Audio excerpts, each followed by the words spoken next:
My first wish is to see this plague of mankind, war, banished from the earth.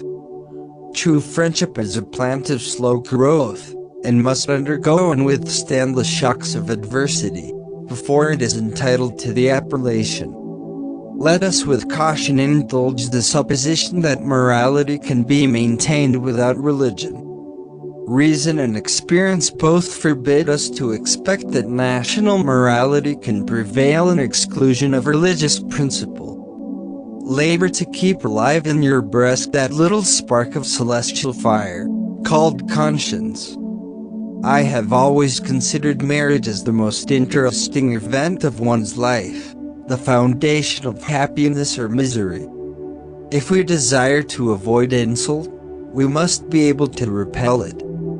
If we desire to secure peace, one of the most powerful instruments of our rising prosperity, it must be known that we are at all times ready for war.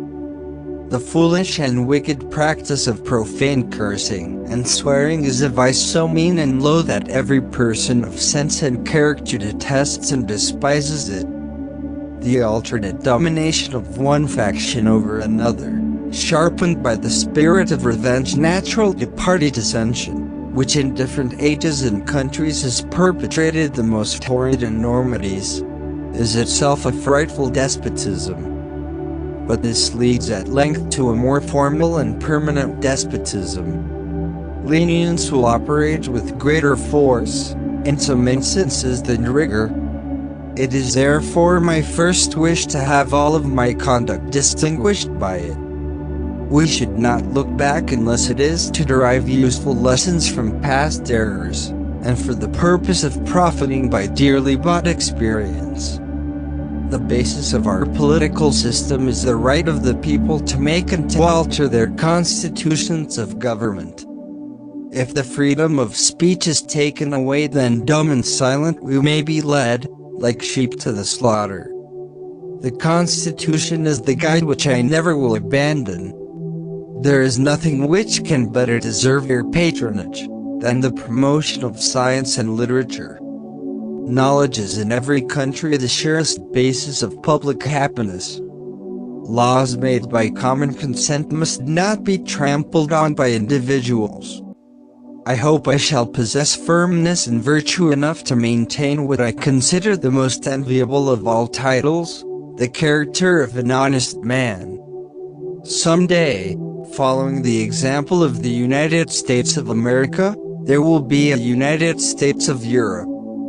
Religion is as necessary to reason as reason is to religion. The one cannot exist without the other. A reasoning being would lose his reason in attempting to account for the great phenomena of nature, had he not a supreme being to refer to. And well has it been said, that if there had been no God, mankind would have been obliged to imagine one. It will be found an unjust and unwise jealousy to deprive a man of his natural liberty upon the supposition he may abuse it. Nothing can be more hurtful to the service than the neglect of discipline, for that discipline, more than numbers, gives one army the superiority over another. Friendship is a plant of slow growth, and must undergo and withstand the shocks of adversity before it is entitled to the appellation. Arbitrary power is most easily established on the ruins of liberty reduced to licentiousness. War, an act of violence, whose object is to constrain the enemy, to accomplish our will. A slender acquaintance with the world must convince every man that actions, not words, are the true criterion of the attachment of friends. There can be no greater error than to expect, or calculate, upon real favors from nation to nation. It is an illusion which experience must cure, which just pride ought to discard.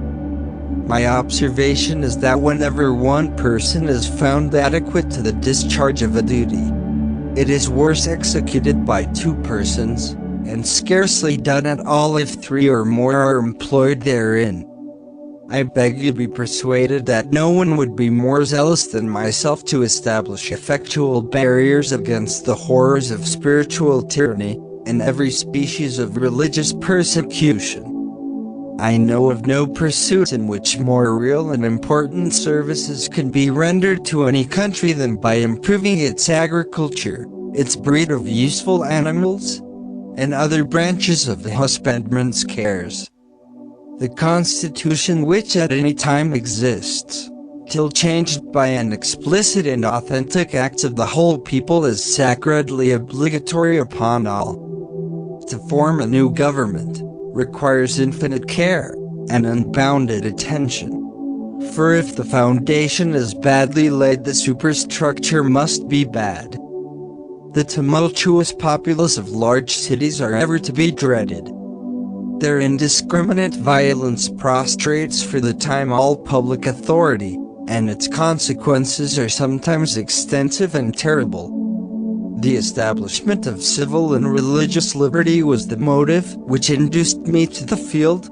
The object is attained, and it now remains to be my earnest wish and damp prayer that the citizens of the United States could make a wise and virtuous use of the blessings placed before them. But if we are to be told by a foreign power what we shall do, and what we shall not do, we have independence yet to seek, and have contended hitherto for very little.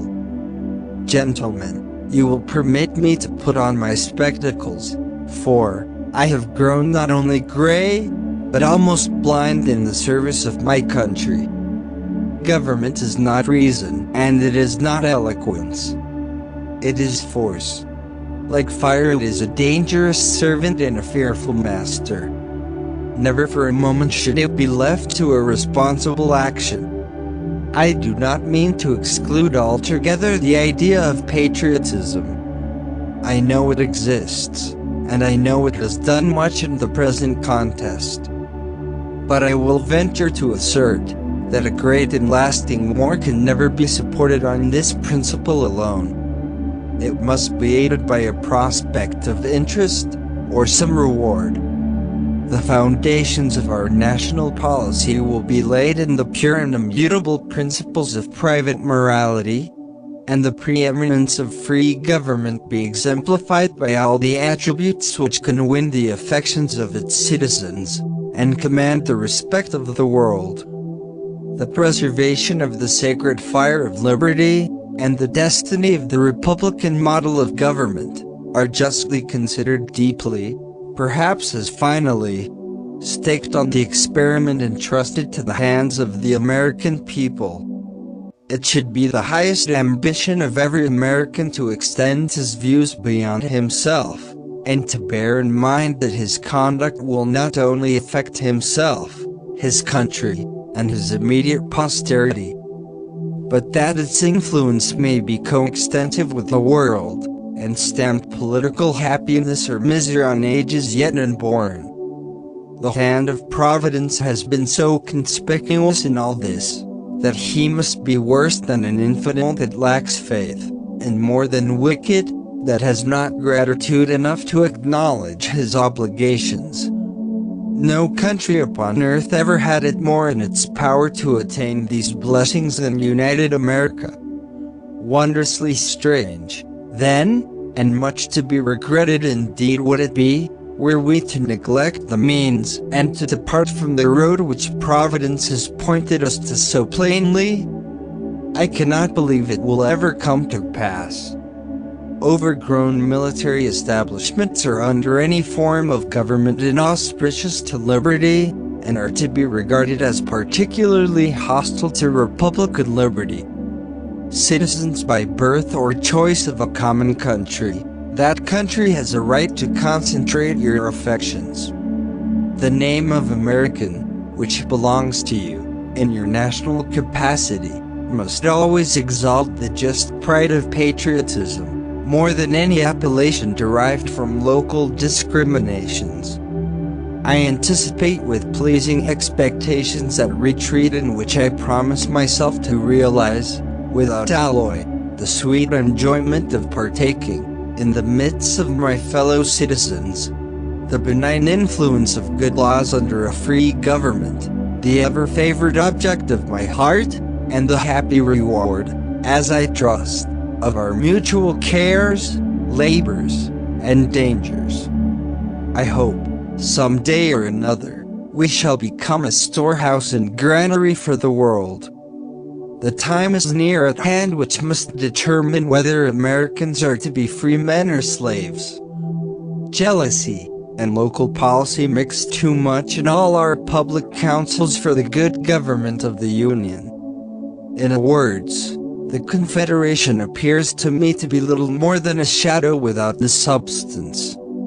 I wish from my soul that the legislature of this state could see the policy of a gradual abolition of slavery. I go to the chair of government with feelings not unlike those of a culprit who is going to the place of his execution. The value of liberty was thus enhanced in our estimation by the difficulty of its attainment, and the worth of characters appreciated by the trial of adversity. Where is the security for property, for reputation, for life, if the sense of religious obligation deserts the oaths? Gambling is the child of avarice, the brother of iniquity, and the father of mischief. Mankind, when left to themselves, are unfit for their own government. We are either a united people, or we are not. If the former, let us, in all matters of general concern, act as a nation, which have national objects to promote, and a national character to support. If we are not, let us no longer act a farce by pretending to it.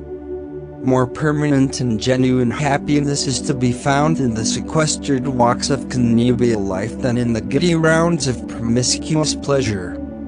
The army is a dangerous instrument to play with.